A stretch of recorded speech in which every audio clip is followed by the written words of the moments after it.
Nagsalubong ang kilay ko dahil iiwan niya talaga ako na mag-isa rito. Siya na palaging buntod sa akin ay iiwanan ako. Nakakapanibago kasi hindi naman niya ako iniiwanan sa kung saan lang basta. Umasok ka na rin sa loob dahil malapit na tayong dumaong.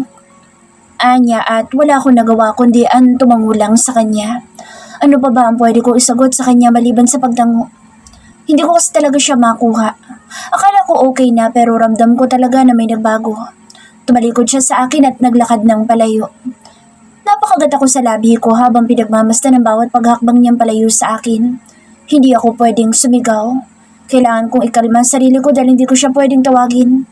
Hindi ako ang mag-open up ng bagay na meron kaming dalawa dahil hindi naman ako baliw. Siya ang baliw na baliw sa amin dalawa. Adriel! Langya, ako pa rin talaga ang sumigaw. Ako pa rin ang talo pero dapat ko pa bang isipin yun? Kung ang kapalit naman ay hindi ako mapapakali kasi hindi ko na naamin sa kanya ang totoo. Humarap sa akin si Adriel habang nakapamulsa ang dalawang kamay sa slacks niya at malaki ang ngiti sa labi. Abot hanggang tayo ang ngiti niya na hindi ko nakita kanina. May sasabihin ka, Cindy? Tanong niya. Ayoko na magtrabaho sa'yo kahit kailan. Sambit ko. Nawala ang ngiti sa labi niya na para bang hindi yun ang salita na inaasahan niya lalabas sa labi ko. Alam ko na hinayang siya pero hindi pa ako tapos. Kailangan bang sabihin mo pa yan sa akin? May puot na sambit niya sa akin. Dahan-dahan ako lumakad palapit sa kanya. Kinakabahan ako pero nandito na ako. Hindi na ako pwede magdalawang isip pa kaya dapat ko na lang agad sabihin sa kanya. Ayoko na mag-alaga ng aso mo at sweldohan ulit ako. Ayoko nang pumirma na isang kontrata na pang isang buwan lang na may batas na dapat sundin. Cindy, kita ko ang sakit sa mga mata niya pero aalisin ko rin naman agad yan. Hindi na niya kailangan masaktan pa simula ngayon sa lahat ng mga sasabihin ko dahil iba na ang susunod.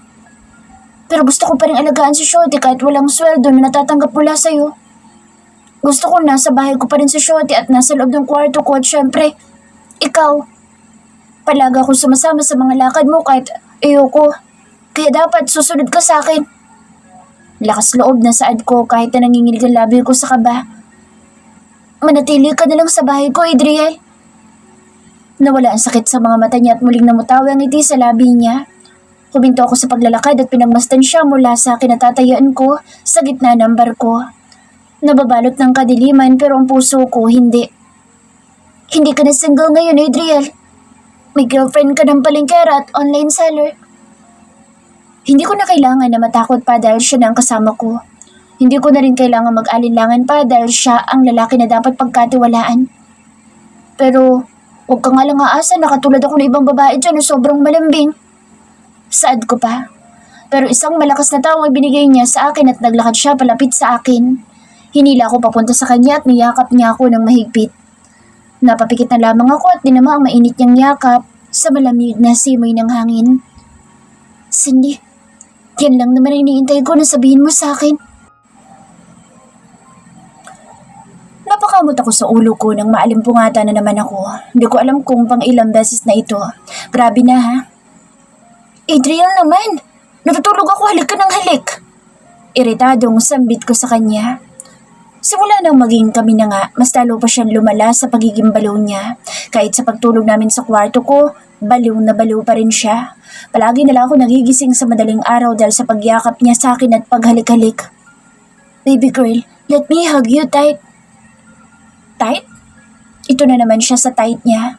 Sobrang sarap ng tulog niya habang ako palagi na lang nagigising dahil kapag lumalayo ako sa kanya, bigla na lang niya akong hinahatak. Ang laki-laki ng kama na binili niya sa akin tapos magsisiksikan kami sa kama ko. Grabe, ngayon pa lang ang simula ng opisyal na kaming dalawa pero ilang beses na talaga ako nagigising dahil sa kanya. Adriel naman, di na ako makagalaw eh. Ungot ko. Paano ba naman eh, nakahiga na nga lang ako ng diretso tapos nakadantay pa sa akin ang braso at binti niya na parang lalayas ako sa sarili kong bahay.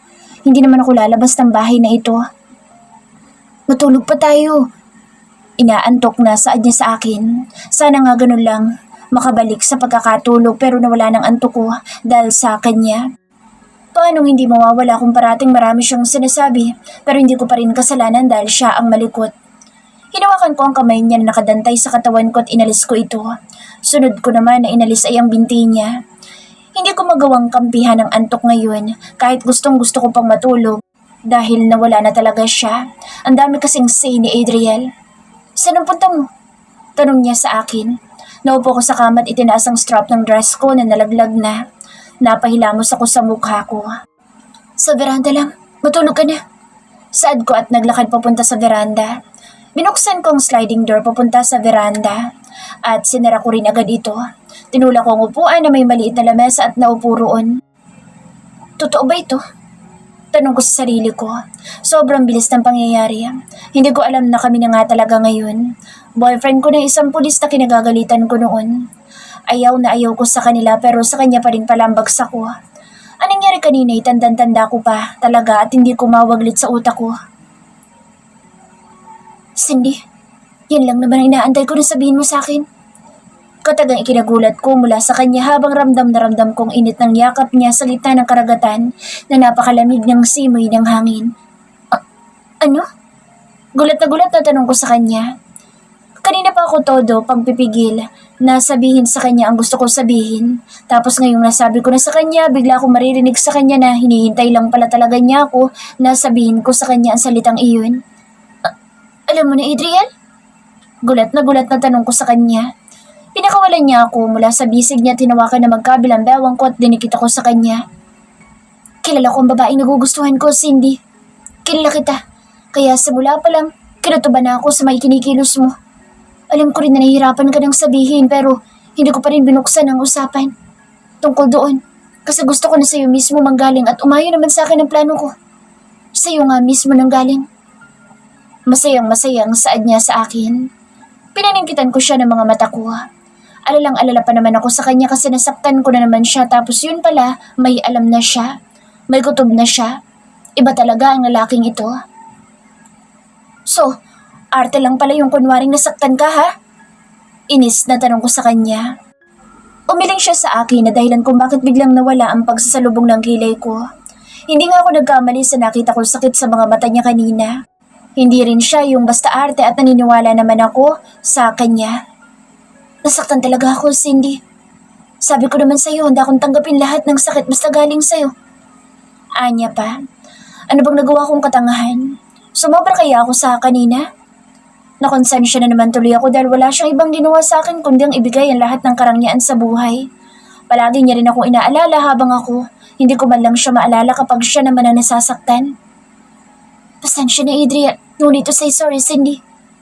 Naalis mo rin naman na agad ang lahat ng sakit. Bakit ganito siya? Sobrang mainitin ang ulo at sobrang ikli ng pasensya ko pagdating sa kanya pero siya, kapag nag-sorry ako, pinapatawad niya ako kahit na hindi pa nga ako tapos manghingi ng tawad sa kanya. May isang salita ka naman siguro? Tanong niya sa akin ay kinataas ng kanang kilay ko. Ano naman kayo ibig niyo sabihin na may isang salita ako? Nakalimutan ko na naman sasabihin ko, tapos siya'y mukhang naalala na naman niya. Hindi na dapat ako magulat dahil yun na yata ang pinakatalent niya. Ang maalalang lahat ng salita na binibigkas ko.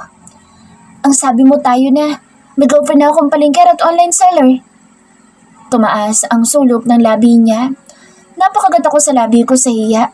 Ang lakas-lakas ng loob ko pero bigla na lang talaga akong nahiya. Bakit kasi hindi niya na lang ako tinanong para hindi ako nahihiya ngayon? Oo. Mahinang saad ko. Hindi ko naman kaya ipagsigawan sa kanya ngayon. Nahihiya ako.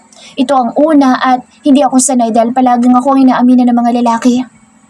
Hindi ko marinig, Cindy. Pakilakasan. Utos niya sa akin na para bang utusan niya ako. Hindi niya ako mapapasunod.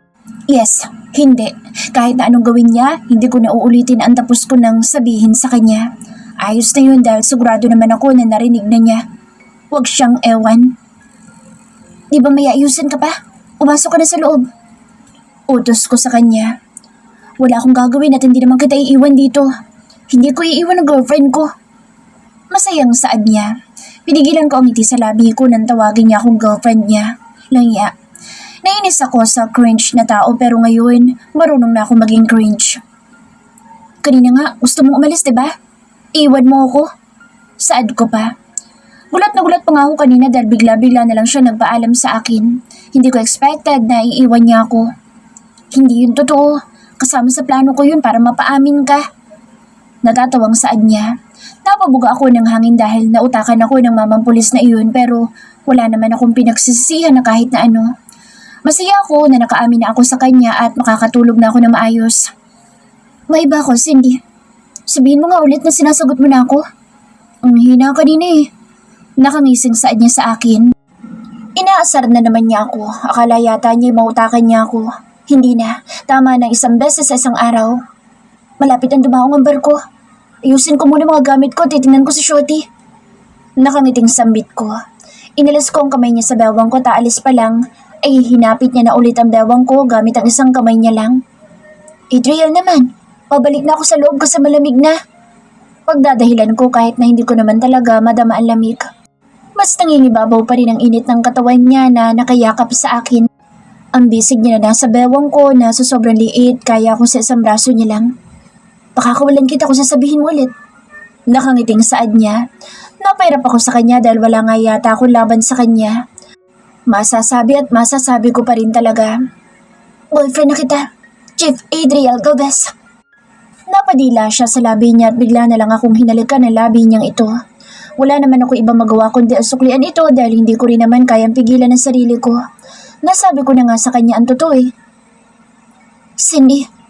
Bumalik bigla ang utak ko sa kasalukuyan. Napatingin ako sa likod ko kung nasaan sa Adriel, nakatayo at hawak ang balikat ko ngayon.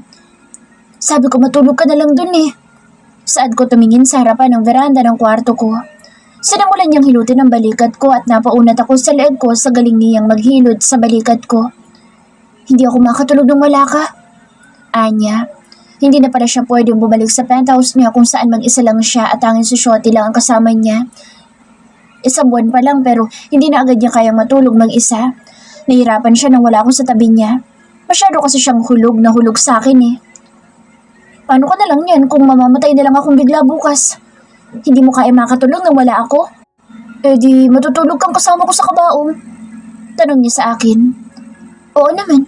Papagawa ko ng kabaong na kasya ang 2 katao at maluwag pa para hindi ka masikipan. Adriel! Inis na sigaw ko sa kanya. Seryoso ba siya? Seryoso kasing masyado ang pagsagot niya sa akin. Nainis ako dahil mukhang gagawin niya nga. What? Natatawang tanong niya sa akin. Ikaw kaya nagsimula tapos magagalit ka? Napahilot na lang ako sa sentido ko. Mabuti na lang talaga at nakatalikod ako sa kanya dahil kung hindi baka napingot ko na ang tangan niya. Sabayan ba naman ako sa sinabi ko? Ayoko nga nakakarinig ng ganoon. Pero hindi ko pa rin kasalanan kasi siya naman na nakisabay. Gusto mong kumain? Tanong sa akin ni Adriel. Mukhang hindi ka na makakatulog at syempre pati ako hindi na makakatulog. Mali na sinanay ko siya na nasa tabi ko o tabi kaming matulog. Ayoko may tao na dumedepende sa existence ko dito sa mundo. Ayoko kahit na sino dahil ayoko matulad sila sa akin lalo na sa Adriel. Ayoko maramdaman niya 10 taong lungkot dahil sa mga magulang ko lang ako nakadepende noon. Kaya nang mawalay parang namatay na rin ako. Humihinga pero patay naman talaga. Mabuti na lang at dumating siya sa buhay ko para guluhin ito. Ipagpatuloy mo na lang ang pagtulog mo at sasamahan na lang kita sa kama. Saad ko sa kanya. May trabaho pa siya bukas at hindi pwedeng kulang siya sa tulog dahil baka mamaya hindi siya makapag-focus sa mga dapat niyang gawin bukas. Minsan kasi kapag kulang ka sa tulog, hindi na kayang idaan sa kape. Hindi ka aalis? Tanong niya pa sa akin. Akala yata nito may iba akong pupuntahan ng ganitong oras eh. Saan naman kaya? Sobrang layo ng gate ng village na tinitirhan ko. Nakakatamad maglakad ah. Hindi, kaya bumalik ka na sa kama. Utos ko sa kanya. Gusto ko lang naman na may maayos siyang tulog para madali siya makapagtrabaho mamaya sa presinto. At ako naman, balik na ulit sa pagkuha ng order para sa online tinda ko. Mamaya na, hihilutin ko muna balikat mo. Anya, naging masahista pa nga siya ngayon. Ano bang gusto niya talaga sa buhay niya? Baka naman gusto niya talaga maging masahista pero sa pagiging pulis lang siya napasok. Ikaw dapat ang hinihilot ang balikat, diba? Tanong ko sa kanya. Ikaw madalas na magbuhat sa ating dalawa. Nagbubuhat naman ako ng mga paninda ko pero nitong mga nakaraang araw ay palaging siya ang nagbubuhat sa mga mabibigat na bagay. Ayos lang ako. Hinawakan ko ang kamay niya na nasa balikat ko dahilan para matigil siya. Napalingon ako kay Adriel at napatingala agad ako dahil sa sobrang taas niya at nakatayo pa ako. Pero sadyang sa Adriel ang tipo ng tao na hindi ako kayang pahirapan kaya yumukod siya para magpantay ang mukha namin dalawa. Huwag mo na akong hilutin. Mapapagod lang ang kamay mo. Sambit ko. Napaiwas ako ng tingin sa kanya na maging maalalahanin na lang akong bigla, kahit sa simpleng bagay lang naman. Ang sabi ko pa naman sa kanya, hindi ako ang tipo ng ibang girlfriend, pero ngayon lumalabas na talaga ang pagiging maalalahanin ko. Pero dapat masanay na ako kasi ginusto ko naman ito at dito ako masaya ngayon. Ito ang bagay na nagbibigay sa akin ng tuwa ngayon. Dahan-dahan sa pag-aalala sa akin, Cindy. Baka mamaya sa sobrang tuwa ko sa pag-aalala mo, bigla na lang akong lumuhod sa harapan mo. Hawak ang singsing.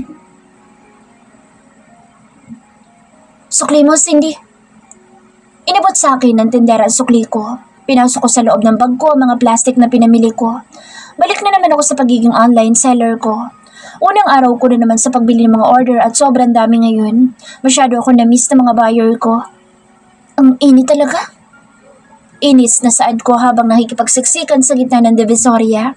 Dati sanay na sanay ako dito pero ngayon medyo naninibago na rin ako. Isang buwan din akong hindi nakapunta dito at hindi nabilad sa arawan. Parang mangingitim na naman ako matapos kong pumuti kasama si Adriel. Sana'y sinabi mo sa akin. Biglang may humablot sa balikat ko ng malaking eco bag. Napatingin ako sa humablot at nakita ko si Adriel na naka-gray na t-shirt at pantalon. Hindi siya naka-uniforme ngayon kahit na alam ko may pasok siya. Ang laki niyang tao at hindi man lang siya nabagitan sa eco bag na daladala ko. Sa bagay, malakas naman siya. Umalis ka ng bahay nang hindi mo sa akin sinasabi. Sana sinabi mo na mamimili ka pala para sinamahan kita. Anya sa akin. Pasok ka. Anong ginagawa mo dito? Nagtatakang tanong ko sa kanya nang hindi sinasagot ang tanong niya sa akin. Hindi ko sinabi sa kanya dahil alam ko may sarili siyang dapat na gawin. May trabaho siya at hindi niya trabaho na bumuntod sa akin. Nalaman ko nandito ka kaya pumunta agad ako. Kumain ka na ba? Tanong niya. Kumain muna tayo sa Jerry Hills bago umuwi. Itong mamang pulis na ito kung ano-ano ang inuunan niya. Iwanan ba naman ang trabaho niya para lang makapunta dito? Sira ulo talaga. Tapos ang gusto pa niya, tumigil na ako sa pag-online seller ko at doon na lang ako sa bahay. Hindi naman ako sanay na walang ginagawa. Adriel, huwag mo nang gagawin ito sa susunod ha. Huwag kang umalis sa presinto ng dahil lang sa akin. Hindi pwede yun dahil may trabaho ka, baka matambakan ka. Sambit ko sa kanya. Chief of police pa naman siya ng Maynila. Hindi pwedeng magpapetiks-petiks lang siya. Sigurado naman ako na hindi perpekto ang trabaho niya. May mga tao na inggit pa rin sa kanya na baka siraan siya dahil palagi na lang siya umaalis sa presinto nang hindi tinatapos ang trabaho. Itinaas niya isang braso niya nang walang dalang eco bag at inakbayan ako sa gitna ng arawan at siksikan ng mga tao sa Divisoria. Hindi naman ako natatambakan. Hindi naman kasi pwedeng puro na lang akong trabaho at hahayaan ko ang girlfriend ko. Dapat kong ingatan ang babaeng katulad mo dahil ayokong mawala ka. Kung tutuusin, mas kaya kitang panindigan kumpara sa trabaho ko at isa pa. Ikaw, mayayakap at mahalikan mo ako pero ang trabaho ko, hindi. Napailing na lang ako sa kanya dahil wala man lang siyang magandang dahilan. Yan ang bagay na hindi ko gagawin kahit na gaano ko pa siya kagusto. Hindi ko ipagpapalit ang trabaho kong online seller para sa kanya. Ayoko na lang sabihin sa kanya dahil siguro naman hindi ako darating sa ganoong punto. Maliit lang naman ang trabaho ko. Anong gusto mong kainin? Tanong niya sa akin. Napanguso ako dahil wala na naman ako maisip. Ilang beses ko na rin namang nasabi sa kanya na kinakain ko lahat ng pagkain eh. Ikaw nang bahala. Sabay pa na saad namin dahil ginaya niya ang tono ng pananalita ko. Nagsalubong ang kilay ko sa kanya habang patuloy pa rin kami sa pakikisabay sa siksikan ng mga tao. Pero dahil siya sa Adriel kaya nakataas na naman magkabilang gilid ng labi niya. Halatang nang aasar. Bakit mo ako ginagaya ha? Inis na saad ko sa kanya. Ang init na nga tapos ginagaya niya pang pagsasalita ko. Gusto na naman ba niya akong inisin? Sipain ko talaga siya dito sa gitna ng kalsada dahil sa kakulitan niya.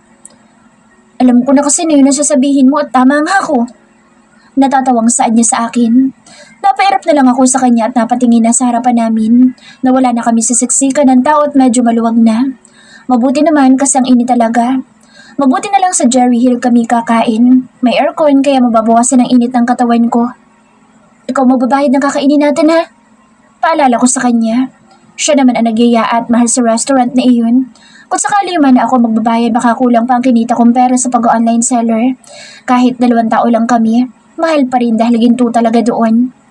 Malamang, hindi naman kita hayaan na magbayad. Anya, speaking of bayad, pwede ang tubig at kuryente namin sa bahay siya ang magbabayad. Nagpakabit pa siya ng wifi sa bahay. Mukha na kami nagli-live-in pero anong masama? Iba na ang henerasyon ngayon. Malayong-malayo na sa 1892. May iba ko, Cindy. Yung anak natin. Sinong kasama sa bahay? Si Lolo Will. Sagot ko sa kanya. Ayaw lumabas ni Lolo sa bahay dahil masyado siyang masaya at sarap na sarap siya sa pagpapahinga. Kasama niya si Shotty at hindi naman yun pababayaan ni Lolo. Noon pa lang, mahilig na ang buong pamilya ko sa aso. Nakakasama nga lang sa loob dahil kaming dalawa na lang ni Lolo ang natira. Kami na lang ang may hilig sa aso. Mabuti na lang dumating ang lalaki manggugulo sa buhay ko at maninira sa araw ko. Bilhan na rin natin si Shotty ng pagkain bago umuwi. Dumaan tayo sa grocery para na rin sa mga stock sa bahay natin. Bahay natin? Binigay niya sa akin ang bahay na iyon para sabihin niya na bahay namin. Mukhang kasama na naman yun sa plano ng mamang pulis na to. Mabuti na lang talaga, gusto ko na siya. Teka, anong bibili ng grocery? Gulat na tanong ko sa kanya. Di ba kakapamili pa lang natin nung last week? Ano, bibili na naman? Gulat na tanong ko sa kanya. Natutuwa na yata siyang masyado sa kakabili ng grocery sa bahay. Magtatayo ba siya ng sari-sari store? Punong-puno na ng stock yung buong kwarto tapos mukhang gusto pa niyang punuin. Sira talaga siya. Basta bibili tayo, Cindy. Mas mabuti nang sumobra kaysa naman magkulang. Iyamanin talaga ang taong ito. So sobrang dami niyang pera kaya binili niya lang lahat. Kahit marami pa kaming stocks. Gusto ko rin ma-achieve sa buhay ko ang ganyan pero paano naman kaya? Anong trabaho bang may sweldo na 1,000,000 sa isang araw? Bakit ang yaman mo? Ginto ba sinusweldo mo bilang pulis? Tanong ko sa kanya. Palagi na lang siyang maraming pera. Ilang taon pa lang naman siya at 1 taon pa lang yata siya bilang chief of police ng Maynila pero ibang klase ang yaman niya. May negosyo ang mama ko. Ang mama ko ang mayaman, hindi ako. Sagot niya sa akin. Pero at least, siya may mamanahin, di ba? Ako nga, wala nang mamanahin tapos wala pang mga magulang na pagkukunan ng yaman. Pumasok kami sa restaurant na kakainan namin. Nalalaki pa nga mga mata sa amin ng mga security guard dahil bigla kaming pumasok sa mamahaling restaurant. Habang may bitbit kaming malaking eco bag na halata naman na ang laman ay mga pantinda. Ayaw yatang maniwala na guard sa atin na dito tayo kakain. Natatawang saad ko kay Adriel. Inalis niya ang pagkakaakbay sa akin at wala siyang pake sa mga nakatingin sa amin na staff. Kahit na halata naman na nagulat ang mga staff. Akala yata nila wala kaming pambayad baka nga bilhin pa ni Adriel ang buong restaurant nila. Hayaan mo sila, Cindy. Sambit ni Adriel at ipinagila ako ng upuan bago niya ibaba ang mga pinamili ko. Sunod ay naupo siya sa tabi ko at itinaas niya ulit ang braso niya sa sandalan ng upuan ko. Kahit talaga sa pagkain, gusto niya na nakatabi siya sa akin. Hindi ko nga siya mag-gets kung bakit niya pa ako binigyan ng malaking bahay. Ang gusto naman pala niya ay yung nagsisiksikan kaming dalawa. Sir, hindi po pwedeng tambay dito. Sabay na napataas ang ulo namin ni Adriel sa waitress na lumapit sa amin. Napataas ang kanang kilay ko sa kanya habang sa ate girl naman ay kinabahan sa tingin ko. Hindi ba niya nakikilala ang kasama ko? Chief o pulis yan ng Maynila Baka gusto niya ipangalandakan ko sa kanya na kasama ko ang boyfriend kong pulis na sobrang yaman. Ma'am, sumusunod lang po ako sa utos ng boss ko. Huwag mo sana kayo magalit. Saad pa niya sa akin. Anong huwag magalit? Pwede ba yun hindi ako magagalit? Mainit na nga sa labas tapos pinaiinit pa ng babaeng tong ulo ko. Ang akala ko pa naman lalamig na ang ulo ko sa lakas ng aircon nila pero hindi pala. Nasaan ang boss mo? Tanong ko sa kanya at itinaas ang isa ko pang binti at ipinatong sa kaliwa kong binti. Porkat naka-walking short lang ako na hanggang itaas ang tuhod ko at plain t-shirt, mukha na agad na walang pambayad. Porkat may dalang eco bag, mahirap na agad at hindi afford ang mamahaling restaurant. Well, totoo naman pero may boyfriend naman ako na afford to. Ma'am, huwag na po kayo Gusto ng girlfriend ko na makausap ang manager mo. Papuntahin mo. Matigas na saad ni Adriel. Napangisi ako sa babaeng nasa harapan namin. Iba talaga kapag magaling mangunsinti ang katabi ko. Ang saya lang dahil parang ako na agad ang nanalo. Sige po. Kinakabahang sambit nito at tumalikod na sa amin. Napatingin ako kay Adriel nang may ngiti sa labi ko. Ako ang kinampihan ni Adriel. Pakiramdam ko ako na agad ang nanalo kahit hindi ko pa naman ino-okray. Anong sasabihin mo sa manager? Tanong sa akin ni Adriel. May itatanong lang naman ako. Sambit ko. Sana lang hindi sila magalit sa itatanong ko. Mabait naman ako pero hindi nga lang araw-araw. Kasalanan din naman nila dahil halatang iniisip nila na wala kaming pera pambayad. Huwag mong paiiyakin ha. Natatawang saan niya sa akin. Hindi ko mapigilan na mapatawa na rin. Sana nga hindi sila umiyak pero hindi rin naman ako papayag na matalo ako. Susubukan ko. Natatawang saad ko. Susubukan ko na hindi siya paiyakin. Ipinatong ko ang dalawang kamay ko sa ibabaw ng lamesa at nilaro ang mga daliri ko sa ibabaw ng lamesa. Ginawa ko itong parang piano. Napatingin ako sa babaeng mapustura habang naglalakad papunta sa akin. Siya dalang mag-isa at wala na ang kaninang waitress na kinakabahan. Hindi ito ang lugar ng tamba. Nasaan naman yun? Tanong ko sa kanya nang hindi siya hinahayaan na matapos ang sasabihin niya. Hindi ko talaga siya hahayaan na umalis sa harapan ko nang hindi ko siya na-okray. Hindi ko palalagpasin ang pagtingin niya sa amin na para mga tambay lang kami at walang perang pambayad. Kung wala kang maipapakitang menu sa akin ngayon, pwede naman na mga best-selling nyo na lang ang bilhin namin. Dine in. At gusto ko ikaw magsaserve sa amin. Nakangiting sambit ko. Nagsalubong naman ang kilay niya at nawala na siya sa tamang postura niya na nakalagay ang dalawang kamay sa harapan niya. May pambayad ka ba? Hindi kami tumatanggap ng bayad na galing sa mga tinda sa labas na teke naman. Asik pa nito sa akin. Hindi ko talaga gusto lumalabas sa dila ng babaeng to. Kung ipakain ko kaya sa kanyang pera ni Adriel? Cindy. Ani Adriel at nilapag ang wallet niya sa ibabaw ng lamesa namin. Hawakan mo pera natin. Kinuha ko ang wallet ni Adriel at binuklat ito. Inilapad ko ang daliri ko sa wallet niya at namili ng card habang nakatingin sa babaeng ang attitude. Pwede bang mag-advance payment dito? Hinila ko isang card mula sa wallet ni Adriel at inilahad ko ito sa kanya. Nanlaki naman ang mga mata niya sa card na hawak ko dahil isang black card yun na ilan lang ang may-ari. Gusto ko na ibawas mo dyan ang kakainin namin at ikaw na rin na mag-serve sa amin.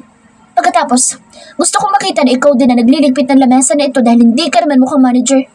Mukha ka lang design sa restaurant na to. Hindi siya makapagsalita pero ang mga mata niya ay parang gusto nang sumabog sa galit sa akin. Hindi ko talaga gusto kapag may taong natutuwa sa akin, maliban kay Adriel at kay Lola Will. Mas gusto ko pa rin talaga kapag nakakakita ako ng mga tao na nagagalit sa akin, lalo na kung ang dahilan nito ay inggit. Oh, bago ko makalimutan ang tanong ko sa'yo. Probinsyana ka ba? Natatawang tanong ko sa kanya. Kasi, hindi mo man lang alam na isang chief of police ng Maynila ang katabi ko. Nasa Maynila ka pa man din. Napaghahalataan tuloy na galing ka sa probinsya. Huwag niya sana ako mamasamain dahil wala naman akong problema sa mga taga-probinsya. Ang masama ay ang bastos umakto ng ibang mga galing sa probinsya. Hindi niya yata alam, Cindy, na isang chief of police ang boyfriend mo. Binasa ko listahan ng mga order ko mula pinakauna hanggang sa pinakahuli. Na-deliver ko naman na lahat ng order. Wala naman ako nakalimutan dahil wala na rin namang natira na gamit. Mamaya na yung listahan na yan. Napataas ang tingin ko kay Adriel na nag-aayos ng mga pinamili namin sa storage room. Kung makapagsabi siya ng mamaya ko na asikasuhin na listahan ko'y parang may iba pa akong gagawin. Wala naman na dahil kaya naman niya mag-ayos ng mga pinamili namin. Hindi rin naman ako makakatulong sa kanya dahil hindi ko alam kung paano niya pa pagkakasyahin ng mga pinamili niya. Ano naman gagawin ko? Tanong ko sa kanya at tinupi ang listahan. Panoorin mo ako. Saan niya? Leche. Asal ko sa kanya. Panoorin? Ano siya? Palabas sa Cinema One? Ayokong panoorin siya dahil may naalala lang ako na nangyari kanina na maghatid kami ng mga deliver gamit ang kotse niyang mamahalin. Bakit bang init ang ulo mo? Natatawang tanong niya sa akin. Tinatanong pa niya talaga? Hindi ba niya naalala ang ginawa ng mga buyer ko kanina? Masyado kasi siyang papansin kaya lahat ng buyer ko sa kanya nakatingin eh. Bukod sa nagulat sila na nakakotse ako sa paghahatid ng deliver sa kanila, nagulat din sila sa presensya ni Adriel. Mag-ayos ka na lang dyan. Tapusin mo na yan. Saad ko. Napatingin ako sa cellphone ko nang tumunog ito ng tumunog. Sunod-sunod ang text kaya kinuha ko ito sa ibabaw ng lamesa na nasa harapan ko habang nakaupo ako sa silya. Shit! Gulat na saad ko. Pagbukas kasi ng cellphone ko yung mga text agad galing sa mga buyer ko ang nakuha ko. Ang nakakainis pa talaga lahat ng laman ng text ay puro na lang tungkol kay Adriel. Nagtatanong pa sila kung anong pangalan ni Adriel at hinihingi ang number sa akin ng iba. Ang iba, ang malala. Magtanong ba naman sa akin kung nagbebenta rin daw ba ako ng soft copy ng picture ni Adriel? Kalma. Huminga ako ng malalim kahit gusto ko na lang manaksak agad. Ang sarap mangonyat ng tao ngayon. Hindi ba nila alam na boyfriend ko si Adriel? Mga chismosa sila tapos hindi nila iyon alam. O baka naman alam nila pero gusto lang nilang makasali sa amin. Total doon naman magaling ang mga plastikadang tao ngayon. Ang makisali sa relasyon ng iba. Ang dami-daming tao na pwedeng lang guluhin. Pero bakit ako pa? Gusto niyo ba ng wagwagan? Inis na tanong ko habang nakatingin sa cellphone ko. Pakiramdam ko, kausap ko sila isa-isa. Nanginginig ang kamay ko at gusto ko silang sabunutan isa-isa sa inis ko. Ano yan? Agad ko na ibaba ang cellphone ko sa ibabaw ng lamesa at napatingin kay Adriel na naglalakad palapit sa akin. Napahirap ako dahil nakakainis talaga. Kung pwede ko lang silang awayin pero kailangan ko pa rin na ikalma ang sarili ko dahil mga customer ko sila. Anong meron? Tanong pa niya sa akin. Umiling ako sa kanya at inihiga na lang ang ulo ko sa ibabaw ng mesa habang nakatingin sa cellphone ko sa ibabaw ng lamesa.